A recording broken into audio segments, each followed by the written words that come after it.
Final request is the frequency in use, please.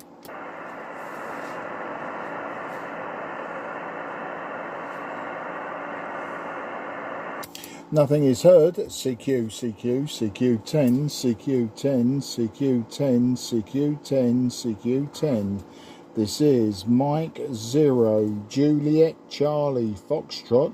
Mike 0 Juliet Charlie Foxtrot. Mike 0 Juliet Charlie Foxtrot. Mike 0 Juliet Charlie Foxtrot. CQ10, CQ10. Yeah, the Mike 0 station, very good afternoon. This is Echo Alpha 5, Juliet November Mike. Echo America 5, Japan, Norway, Mexico. Yeah, Echo Alpha 5, Juliet November Mexico. Very good afternoon, old man. My name is Mark. That's Mike Alpha Romeo Kilo. I'm 15 miles or 20 kilometres southeast from the city of London. I'll give you a report on the next over. You are Radio 5, that's no problem, but I'll give you a signal report on the next over as well. Back to you, Echo Alpha 5, Juliet November Mike. This is Mike 0, Juliet Charlie Fox. Yeah, nice to hear you on in there, Mark. Name this site is Dave, Delta Alpha Victor Echo. And I'm portable here down in the Salt Lagoons of Santa Pola. If you put my call sign into YouTube, or if you look at my QRZ, you'll see my location here. Basically, I'm surrounded by saltwater. Yeah, you're not very strong on the meter. You're Super Radio 5, but I got you about a signal, everything between a 3 and a 5. But if I didn't look at the meter, I'd say 5 and 9, 59. Just going back to you with 100 watts at the moment. And my IC-7300.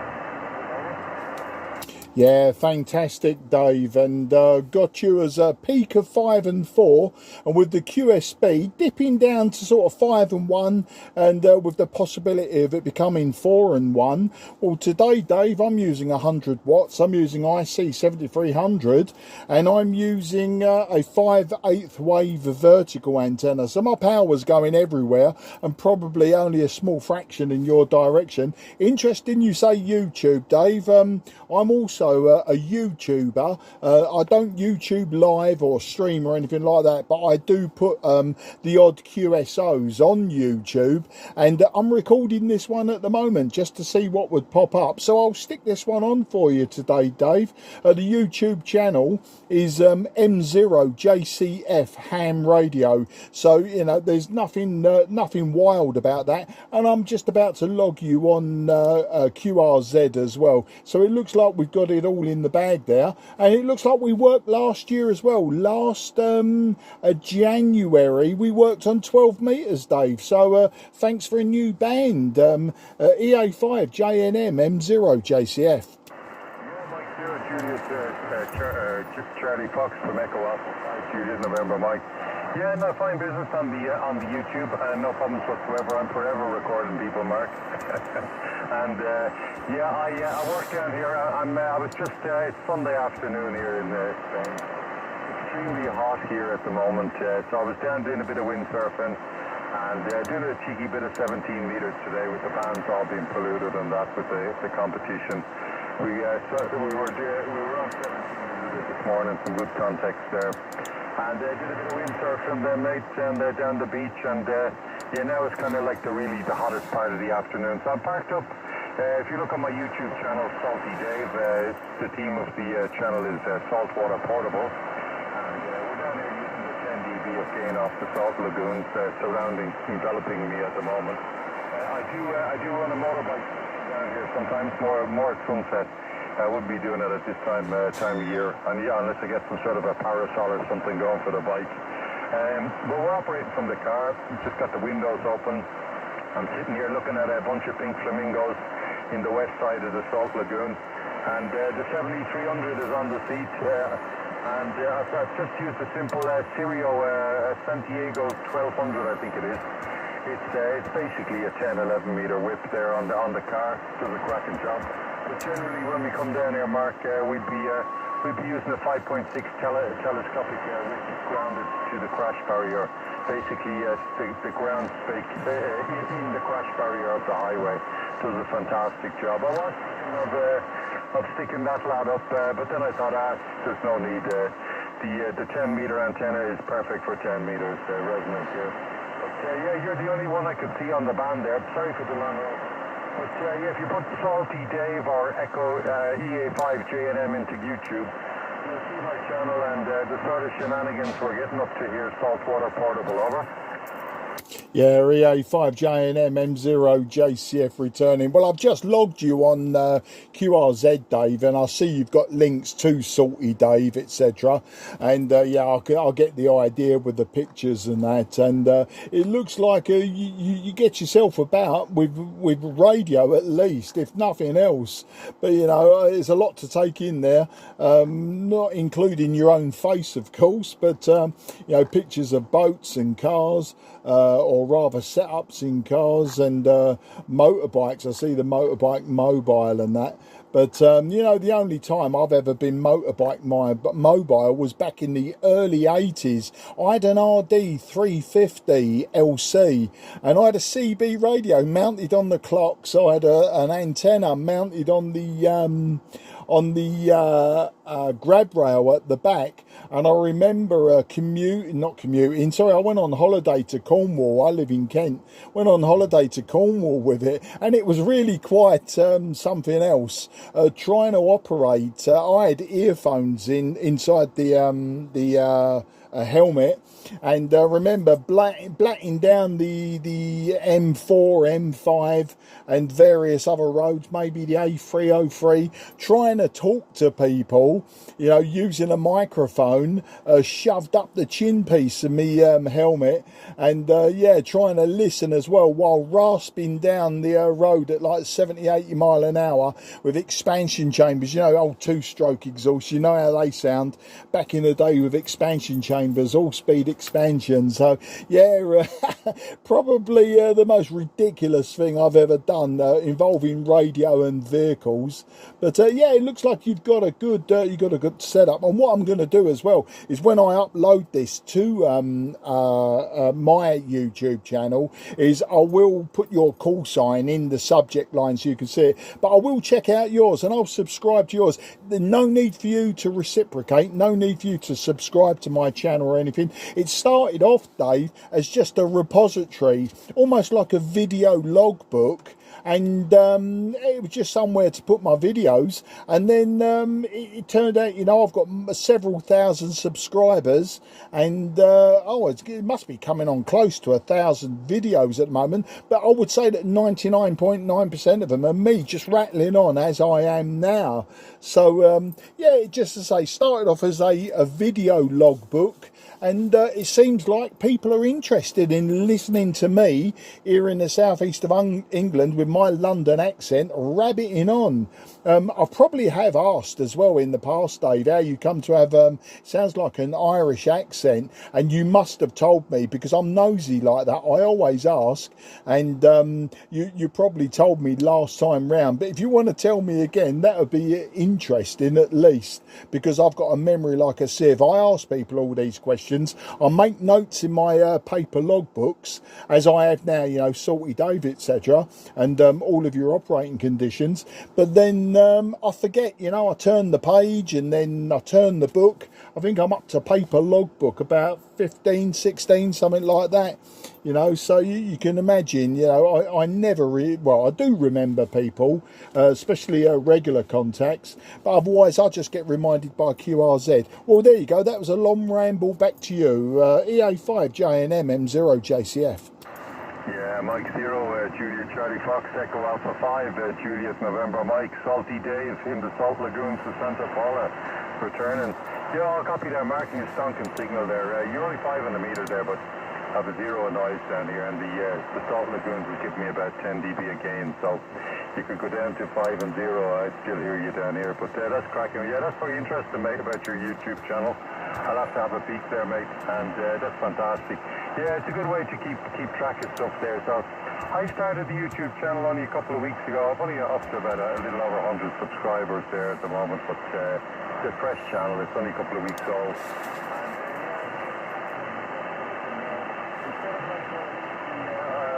Instead of sending about 10 to 20 friends, we'll load the WhatsApp messages, which is becoming very time consuming. sharing on WhatsApp. WhatsApp only lets you share with up to 5 people. I found it up on YouTube there, and everyone can have a look there when they want. And more importantly, I'm not filling my phone memory up with loads of memory.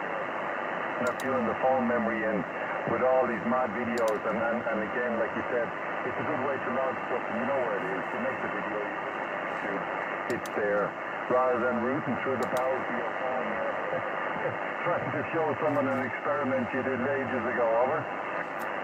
Yeah, I know exactly how it works, mate. You ain't wrong about that. Yeah, my YouTube channel, I say mainly it's my QSOs, but I did start to add, you know, if I get a new radio or a homebrew radio, something like that, I did start adding videos like that. I have done the odd antenna video, that sort of thing.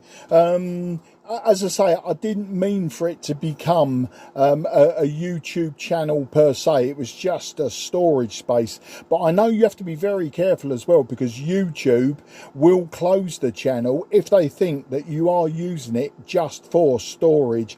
I have seen several people, or I know of several people who lost their channels. I mean, they just start up another one anyway. But yeah, when YouTube think, oh, you're just doing this for free storage, then yeah, they can close it down. But you know, it's all fun and games. WhatsApp and Instagram, blah blah blah. I don't start WhatsApp groups. I've got, you know, I belong to a few, but I've turned all the alerts off, and I just dip into them now and again. Instagram, I've probably got Instagram accounts, but I can never remember logins. I don't actively use that. I do use Facebook. I'm on a lot of the Facebook groups. Well, I used to be, actually. I came out of a lot of them recently. Facebook groups are mainly radio related, and what I do is I then put the links to the YouTube in there, or sometimes directly the videos. You know, it's just an added dimension, I suppose, and sort of bringing my hobby into the 21st century. But there you go. Anyway, I'll give you the whiskey X-ray here if you're interested. I think today we've hit about 28 degrees today. It's actually cooler than it has been. The last week it's been regularly over 30 degrees. Here in the southeast, and we've had a few weeks of that now, 3 or 4 weeks, so we're having very Spanish weather. Of course, no salty lagoons here. The nearest I get to salt water from here would be the River Thames, just down the road slightly into Kent, where it's probably, you know, mildly salty down that way, but you know, no lagoons, and nothing pleasant about it. The only pleasant part of the Thames is when you go west, and it becomes freshwater, becomes narrow, and no big shipping sort of goes up there. You know, once you get past London Bridge, that's it. No big boats can really go. Well, I say big boat, ships. So the pollution is cut down, and of course, yeah, my mum lives down on the southeast coast, so sometimes I go down there, but I don't, you know, I've never really explored the saltwater avenue of getting gain, you know. I've never operated close to the sea just to see if it enhances my signal or anything like that. But then, having said that, I don't really go mobile these days either. So that's the story, Dave. EA5JNM M0JCF. M0JCF, EA5JNM, Salty Davis. You all copy that, Mark. You're still stonking on in there. You're doing a cracking job there. Yeah, to be honest with you, I'd imagine you get a good bit there, because the Thames runs out to sea, and near the estuary there, I'd say there's a bit of salinity in the Thames itself there. I'd say some of the salt water's backing up in there as well there, but it'd be interesting to go down the coast. Yeah, to be honest with you, I'm forever at it, mate. I can run nearly 1 kilowatt from the house, and I have a lovely Hermes Light 2 and a couple other radios in the house. I've even got a second shack up on the roof. And don't get me wrong, I have a very good takeoff. I'm on the top of a hill in Santa Paula, 360 meters from the Med. So when I go up on the roof, I'm looking down on the sea. Everything is totally in the clear. I have a totally clear skyline. Cobweb up there, and an inverted V end set halfway for 40. If I can hear them, I can work them. But the thing is, I'm not as much as I hear down here. And, you know, to be honest with you, the 100 watts down here is the same as a kilowatt there back in the house. You know, and it's 10 dB a gain on RX as well. If you look, if you subscribe to the channel there, you said you'll see me working Sydney on my motorbike station there with the Fox Tango 891 on the motorbike. A €25 AliExpress with night, and you'll hear stations giving me 10 over 9 into Sydney there, 5-9 plus 10. And you're not pulling your leg there. But I was down there yesterday. I was doing a bit more content yesterday, and I wanted to do a bit of content with the 7300 I'm on now, and the antenna mounted to the crash bar, because I've been just doing a lot of motorbike ones recently, and I thought I'd come down here and try the long pass in the morning. Well, I came down here 2 mornings ago, or was it yesterday morning? Yeah, yesterday morning actually. And I had 10 VKs and about 7 or 8 US stations. And I was actually Ragchewing for about 40 minutes into VK there, so I probably could have got more. But 100 watts, 7300, just the quarter wave width, grounded to the crash barrier and very, very close to salt water. Oh, it's absolutely amazing what you can do down here with relatively low power. But you'll see another video I put up there, a couple from this week. I thought it for the crack. I'd see if I could get a pile-up going with 20 watts with the Zygo G90 on the motorbike from the Salt Lagoons. And again, up on top of the water, Mark. Yeah, no bother whatsoever. 20 watt pile-up, over. Yeah, that sounds absolutely fantastic. Very impressive. Getting halfway round the world as well from that area. My claim to fame with Australia is I think I've got down to 5 or maybe 10 watts. Might be 5 watts. I know we tried a watt, but I seem to favour Western Australia more than the eastern side. I always struggle with Queensland, Victoria, you know, around that way. But Western Australia, Southern Australia or South Australia, and up towards the Northern Territories, I don't seem to have too much problems there. But no, I suppose, yeah, the only claim to fame I had with me in the Australian direction and Ragchewing was one morning I was talking to someone in Greece, and we decided to play the QRP game. Then I got a call in from an HZ1, that's Saudi Arabia. So, you know, he also said I could hear you QRP, so we tried that QRP. Then we decided to like call it a day after Ragchewing, and I got a call in from, and it was quite surprising, is it 9 Bravo, whatever it is, down at Mauritius, and there was an expat in Mauritius. So we started playing around there with QRP, and by then, you know, I was done. I was quite happy with working QRP into Greece, Saudi Arabia, and then Mauritius. So I decided to call it a day, QRT, and somebody shouted out, and I've just warmed up the linear amplifier as well, and I thought, well, that accent sounds further out. So yeah, sure enough, it was Andy. I've worked him a few times now in Western Australia. You probably worked him multiple times. He's just north of Perth. And well, we had a fantastic long Ragchew and played the QRP game there. But I'm pretty sure, I can't remember, we got to either 10 or 5 watts. And he was struggling at that point. But I know with the other stations, we'd got down to 1 watt. I did actually record that one as well. That one will be a few years back now in my YouTube channel. So whether you would find it or not, I don't know. There's no rhyme or reason to my videos, just really the date, I suppose. Sometimes I say what's going on, what countries, what call signs. But there you go. But I see also, you're on about being motorcycle mobile. You know, I'm beginning to miss motorcycles now. I was a very keen motorcyclist until I had a big accident in 2004, and I broke 2 ribs and my collarbone, and I decided I'm not going to ride on the road anymore.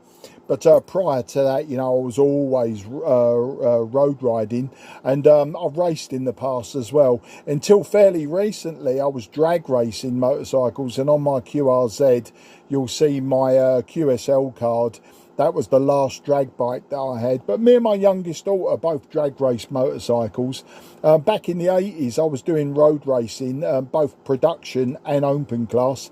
And before that, I did a bit of speedway as well, you know, short track oval.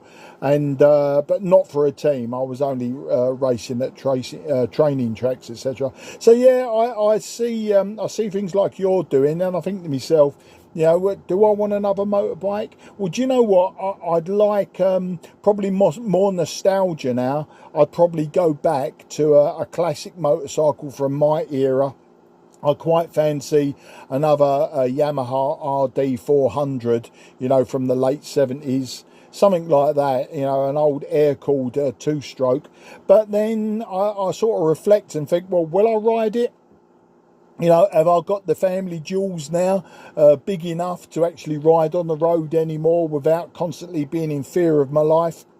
And the other thing is now those motorcycles have now become collectible and classics, so they want a lot of money. And I suppose I'm terrified of just like not so much having a big accident, but just scuffing it down the road, you know, and running off a couple of grand's worth of paintwork. So I don't know, but I talk to people like yourself. I see that, you know, you're still out there having fun on motorcycles. And yeah, I get all nostalgic, but I think once I've switched the radio off and I've gone and done something else, I forget about it again. EA5JNM M0JCF. Yeah, M0JCF, EA5JNM returning there. Oh, hang on, am I looking at the wrong... I just want to see if that's the SWI. Okay, I put the meters on. I was seeing a big red line. I thought, is that the SWI? No, it's not the SWI, that's fine. I was just checking out the meters there. But, yeah, sorry, you find on the track riding there, yeah, well, you know, I had a kind of a track bike. You were saying the RD 400. I had the RD 350 LC with full fairing, two-stroke. Yeah, that was practically a track bike there. I remember a cop stopped me on it there one time after he finally caught me when I was a young lad, and he said that thing should be on the track. He was a motorbike cop in Ireland, and then he said, I tell you what, I'll let you off with a warning if you give us a quick spin. So he hopped up on it and he took it for a spin up and down the road. They were the old school cops from the 90s. They were good guys there, but yeah, that 350 RDLC, oh crikey! I think that's the only. I've had much bigger bikes than that, but I think that was the only bike that actually used to scare me. It used to scare me there, the power band and that. Absolutely obscene there. I think the last big bike I had there now was the R1100 RT BMW. Hey, it's lovely, but that's kind of like riding your couch down the road. But that 350 RDLC, oh crikey! Yeah, they're collector's items now. And I remember I used to be pulling wheelies coming out of the gas station on it there. Crazy bike there. But yeah, they don't build them like that anymore. To be honest, that bike I do the radio station. That's kind of like a glorified big Bergman. It's a DXT 360 from Kimco. It's got off-road shocks and off-road wheels. I have taken it off-road, but it's honestly too much trouble cleaning it afterwards. So anyway, that's more practicality because I have a car. I'm sitting in the car at the moment, Mark. But to be honest with you, Santa Paula being a busy port town with a lot of tourism, and we have a big up around my house, parking spaces are like hen's teeth, and then the streets are narrow. So the neighbours tend to shunt the cars up and back there as well. So I tend to park down in the marina near the harbour in a nice big wide parking space because it's a new car. And I have two motorbikes. That and I have the kind of Bergman style thing, and that's great. You can fit the 50 amp hour battery underneath the seat, and all your radio equipment and antennas and coax is absolutely fabulous for that. And it's liquid cooled there, so you can be bombing along at 120 there on the it's got nice big chunky tires. So it's comfortable, it's practical. But I use that as well. When I'm, or I just use it as my main transport. I can put all the shopping and everything under there, because the helmet compartment is huge. But I really like that, and of course it's really geared up for bike. The other one is something to run around. It's just a little CB125F from Honda. Bought it from you there. I bought both of them from you. That is the most economical motorbike in the world. I think it does. I think on 1.5 liters it does 100 kilometers. It's mental, and it'll still do 100 kilometers per hour, just about. But I like that little bike as well. That's a good little run around there. But I haven't bought a grown-up bike there now for ages. I don't think I need one anymore. There's too many speed cameras everywhere. You can't enjoy motorbikes the way you used to anymore, Mark. You know yourself. But yes, I still ride the donor cycles, but you know, I take it easy, and I tend to follow the speed limit because I want to keep all my money for radio equipment, Mark, not for speeding tickets. And yeah, as regards the Irish accent, I'm originally from Dublin, but we escaped the wind and the rain there a little over 3 years ago. We're living here full time, and we've had property in this area for maybe 10 years. But I'm semi-retired now, 56 turns on the coil, and we're enjoying the life here in Echo Alpha 5. No problem here. I speak the language, so no problem integrating into society here. But here is very much home these days, Mark. You'll end up burying me here, I keep saying, but not too soon, hopefully. But that's the story, mate. Yeah, when you say the RD400, the RD350LC, I had one, and I tell you, cipher when you're driving that bike, over. Yeah, and a lot of information back my way there. Well, you know what? The RD 250LC, 350LC. I've had the RD 250B, 250C, 250DX. I've had quite a few 250Es and F models, and these was all back in the 1980s when you could pick them up for like 100, 200 quid, that sort of thing. The big bikes, you know, I've had quite a big quite a few 4-pots. I've had my first one was a Z1000J Kawasaki J1. I've had a VF750FD. That one I was sort of told by everyone, don't get one, you know, they suffer with cam problems and that, so I bought one and it suffered with cam problems, so I learnt my lesson there. Funnily enough, a bloke bought it and took it back to Spain, so you never know, he may well have crossed paths with you at some time on some ratty old Honda. My last, no, not last big bike, I've had a few GSXR 1100 Suzukis, and the one that I had the accident on in 2004, that was a TRX 850. That was the Yamaha twin sports bike. But my drag bike, that was based on a 1990 GSXR 1100L, and you know, lowered, lengthened, and then the turbocharger was bolted onto it. And that was a fast bike. That was about 340 horsepower, which, you know, you can easily screw another 100 horsepower on top of that. But 340 was enough for me. Now, I'm a big man, and when I say big, you know, 16 stones, and I was easy doing, you know, sort of 9.5 seconds. I think my personal best was 9.4 at 156. That's a standing start quarter mile. 9.4 seconds, 156 miles an hour.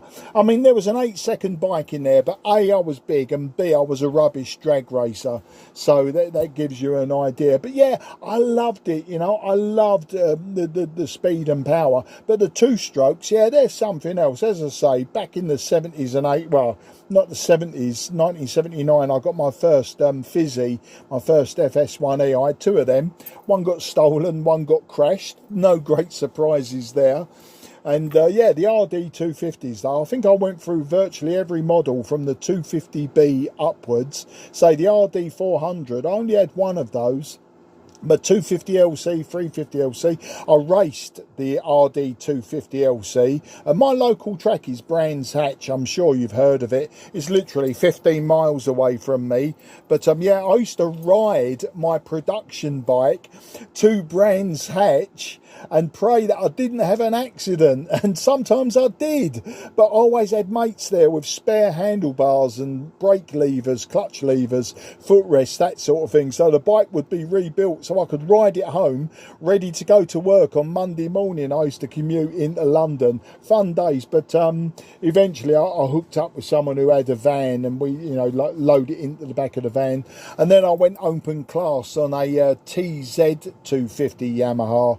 And I did open class until I got a big accident up at Snetterton in Norfolk. So I had this big accident in Snetterton, and I sort of thought to myself, I don't want to race anymore. About 1986 that was, and I just decided, nah, you know, I walked away from that one. The bike was smashed to bits, and I didn't have the money to keep racing, so I just like jacked it all in and just carried on riding on the road. But the Speedway, yeah, that was another thing, you know. I was a big fan of Speedway back in the 70s. Always wanted a race for Crayford, which is Crayford in Kent, near me, and I always wanted a race for Crayford Kestrels. That never happened. And then in the early 80s, I got myself a 2-valve Jawa, 500cc Jawa Speedway bike. Had a couple of goes at places like Wade in Kent, and on their training tracks. And then, I don't know, I got into other things, you know. I think I've been in like multiple rock bands, that sort of thing. That might have been it. I think at the time I was a bass guitarist. And, you know, I was hanging around with mates that wanted to form bands and that. Nothing serious, you know, just local gigs, that sort of thing. So, I ended up selling up, I think, to pursue the music. And then that fell by the wayside, and I went and did something else, and so on and so forth, until, you know, I met my lovely wife, who I've been with 35 years now. We got married. It'll be this September is our 30th anniversary, and we got two lovely daughters of 28 and 25. I say my youngest one took up drag racing motorcycles with me. So that was my last foray into motorcycles, was just a few years ago. Eventually I gave up so that Charlotte could carry on. It was very expensive for us to both race. And then when she got to 16 years old, because she was junior racing, and I said, right, now you can pay for it, you know, you're leaving school, you're getting a job, blah blah blah. And she decided, because Dad wasn't paying anymore, she would give it up. So that's the story, mate. That's the story of how I come to be around motorcycles. Amateur radio, now I've been into amateur radio in various forms, whether it's shortwave listening, constructing and that, since I was 11 years old in 1974. And it wasn't until 2017 that I got my licence. I actually failed the radio amateurs examination in 1978, believe it or not, and I threw my toys out the pram and decided, no, I don't want a licence anymore. So that's that story. And there was there was the retirement. You said you're semi-retired. Yeah, I'm completely retired. I was very lucky. I planned to retire originally at 55, but that never happened. And I re-established myself. I'm going to retire at 60, and I was lucky. The way that my work went, it was a voluntary redundancy, so that gave me the opportunity to retire at 59, and so I've been happily retired 2.5 years now. I'm 62, so I think I've covered all your bases there, Dave, and hopefully I haven't lost you on the QSB. EA5JNM M0 JCF. M0 JCF, EA5JNM. Actually, I got the preamps off. Now you're getting stronger there, Mark. You're doing a cracking job, mate. And yeah, fine on the motorbike stuff there. Yeah, sounds like you had a very busy youth there between the music and the motorbikes there. Yeah, well, you know, we've only so much luck. I've broken both legs and done all the usual things you do when you push motorbikes to the limit there. And I still kept getting up on them there, and then I worked in pre-hospital care, you know, in the ambulance service. So you think I'd know better, getting up on the donor cycles, as I call them, the donor cycles. But no, if you love it, you love it. And, you know, I ride them now, but I ride very defensive when I'm out on bikes. I'm always looking a couple of 100 meters ahead of me. I don't take chances. I don't get up on anything that really scares me anymore. No, actually, I could say definitely nothing. None of the bikes I ride scare me now anymore. Even when I was riding that R1100 RT, that didn't scare me. It could take crazy speeds there, but with the brake horsepower and everything, it could stop on a penny there, no problem. Whenever you needed it there, it's things like the RD 350 LC 2-stroke. That will scare you. That's a rocket. That's just a rocket. There's no stopping a rocket. But yeah, no worries, mate. I'm fine on the radio stuff there. Yeah, I'm licensed coming up nearly on 2 decades now. And of course, we got our first Charlie Bravo. I got pestered my mother for, I think I got the first radio in 1979 or 1980. And of course, the usual biscuit tin and a DB27 there until we progressed to making a few dipoles when we were 10 or 11. But like yourself, I left it down there for ages, the hobby, and only got back into it there when we were married with a family there, and the midlife crisis was coming along there, so we had to do something. But come here, I'll say 73, mate. Good to chat to you there. You've definitely ticked my radio box for the afternoon. I don't need to go on 17 now hunting around. I was going to deploy the whip here, Mark, and around 17 and work a bit of DX. But you know what? I'm going to go home now. The AC is still on, and going to get a bit of notch. And in true Spanish fashion, after the food, do a bit of drooling on the couch and have a 40 winks there, and do like the locals do. And I might come down here. No, actually, I won't come down here in the evenings. I do like coming down here for the short path into BK, but I imagine the bands will be polluted with the competition still. I'm not sure when that's on. I don't know whether it's down to poor propagation, but I'm not seeing much here on 10. Or maybe it's not on 10, the competition there, but good to chat to you there. I'll make this one the final, mate, and I'll definitely check out your YouTube channel. And probably subscribe as well, mate.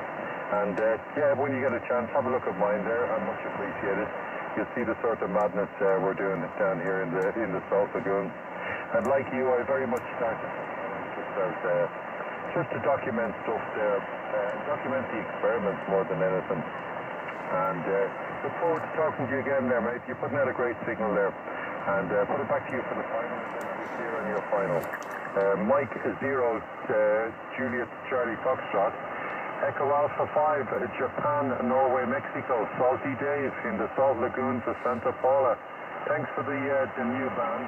I will log it on QRZ. I normally don't log European stuff on QRZ, but I log you, mate. If you took the time to log me, I'll log you back on QRZ. That's actually become my main logbook now. And then I just export the ADIF file to a Linux operating system. On Linux, it's very, very good. After 20 odd years, I've ditched ham radio deluxe. It's very, very outdated. So that's the crack, yes. 73, I'll be clear in your final. Thanks for a nice QSO. Mike 0, Juliet Charlie Foxtrot. Echo Alpha 5, Juliet November Mike. Salty Days in the Salt Lagoons of Santa Paula.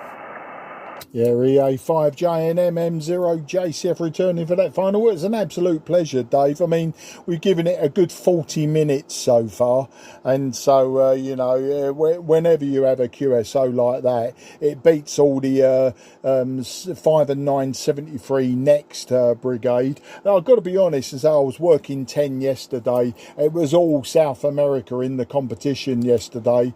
It was the usual, you know, Brazil, Chile, Uruguay, you know, all of that lot. I did work Kenya. That was quite nice. That doesn't come up often. A bloke called Andy, I think I've worked him a few times now. And but yeah, nice to get Kenya in the logbook. I'm missing some South African countries, mainly sort of around Angola, you know, sort of there. But I think I've probably got something like 75% of the countries out of South Africa, out of Africa. But you know, I like DXing. I don't go in it for the DXing. I like sporadic season as well. You know, between sort of May and August, which is how we're probably operating now. I do like the short skip, and I do like log everyone in that sense. Locals I don't tend to, unless I've never worked them before.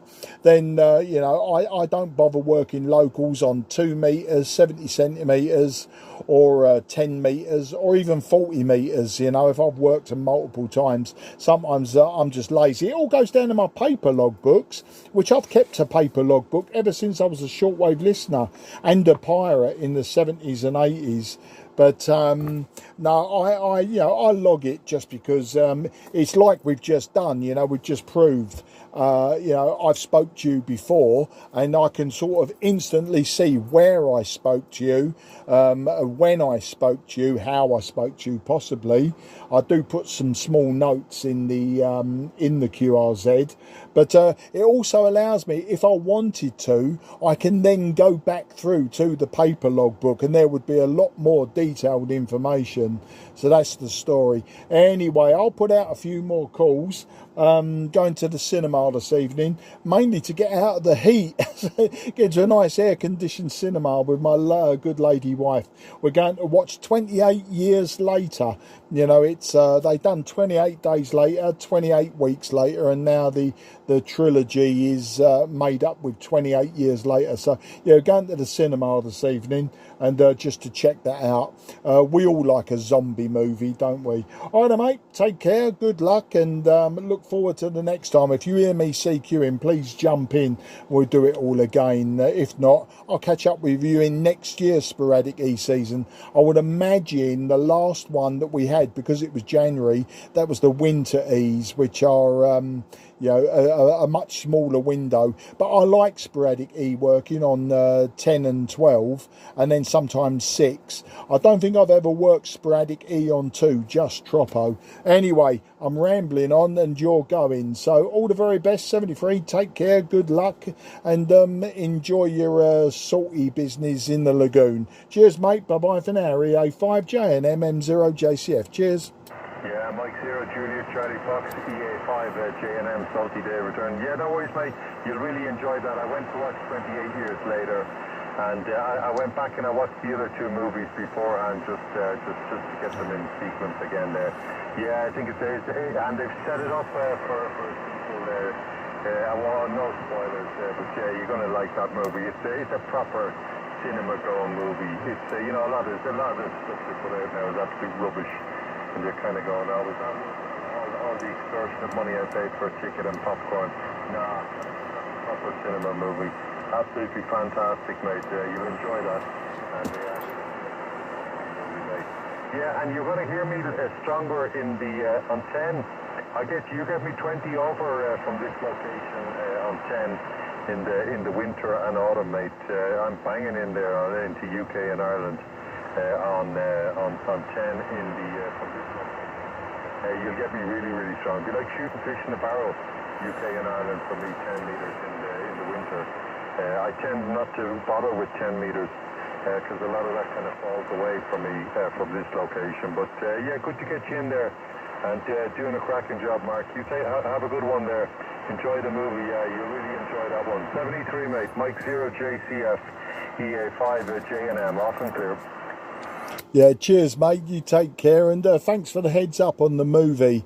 Yeah, there was no spoilers there, and I look forward to reporting back to you next time we speak, whether I enjoyed it or not.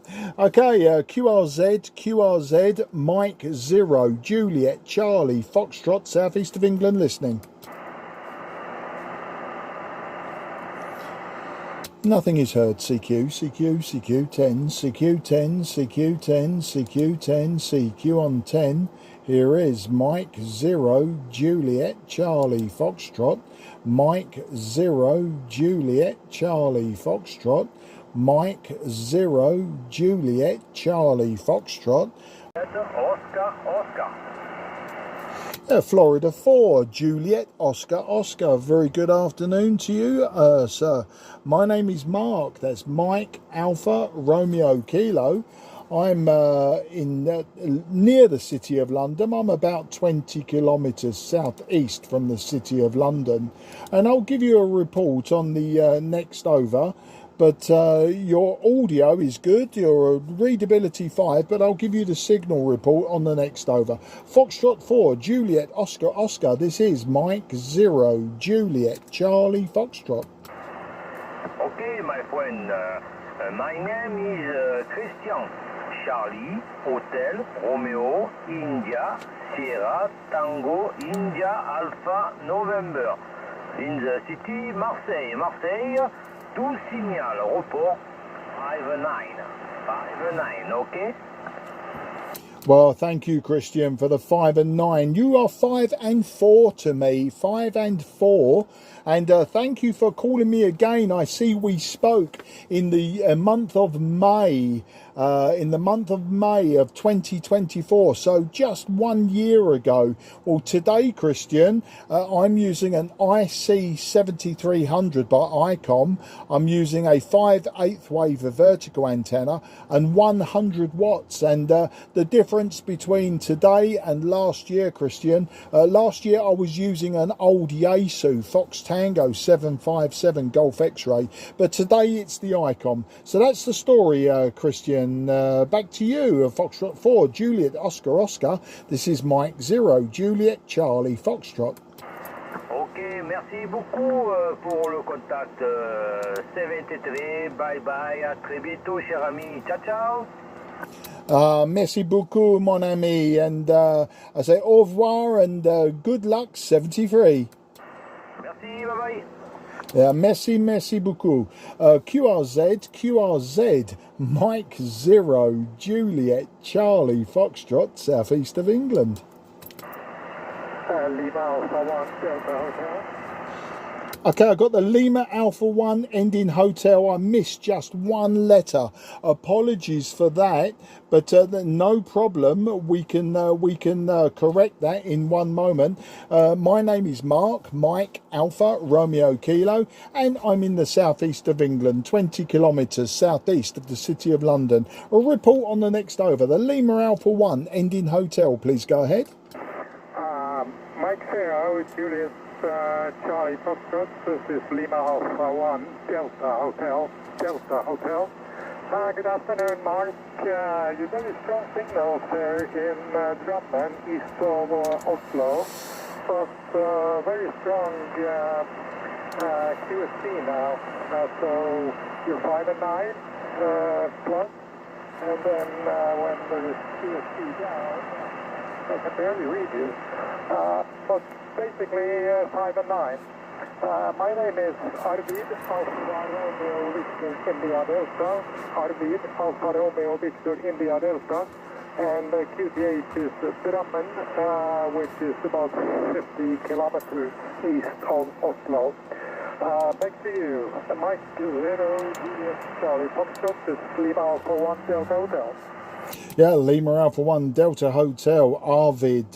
Very nice to meet you today, Arvid. Thank you for the 5 and 9 with big QSB. You're peaking 5 and 4 today, Arvid. 5 and 4. Also with QSB down to about a 4 and 1. When you called in, that's how I missed your call sign, because the signal did drop quite low. But we got you in the logbook as a 5 and 4. That's what I will record with QSB. I'm using an IC-7300. I'm using just the 100 watts from the radio, maybe a bit more, maybe about 110, 115 watts. And the antenna is 5/8 wave, so yeah, very simple antenna, normal power, what we call normal from the radio, and the radio is very modern and very common. So that's the story, Arvid. Back to you, LA1DH M0 JCF. This is Lima Alpha 1 Delta Hotel. Back. You're all 100% there, Marty. You're coming in 5 and 9 most of the time. But still very strong with QSP occasionally. And I'm running about 100 and I'm using a ICOM 7200 and a simple dipole antenna, which I put up on the balcony outside the apartment where we're living on the 6th floor. So it's quite nice with 10-meter opening again, although it's today apparently. Thank you very much for the QSO. It was nice talking to you. And 73 from LA1 Delta Hotel. Bye-bye. Yeah, LA1 Delta Hotel, M0 JCF returning for the final. Well, it was an absolute pleasure to get you in my logbook today, Arvid. Very surprising as well, because all of the contacts seem to be towards the southeast for me today. So very nice to get you in the northeast of my QTH. It's great. They're always a surprise and always very interesting when a signal comes from the different direction to everyone else.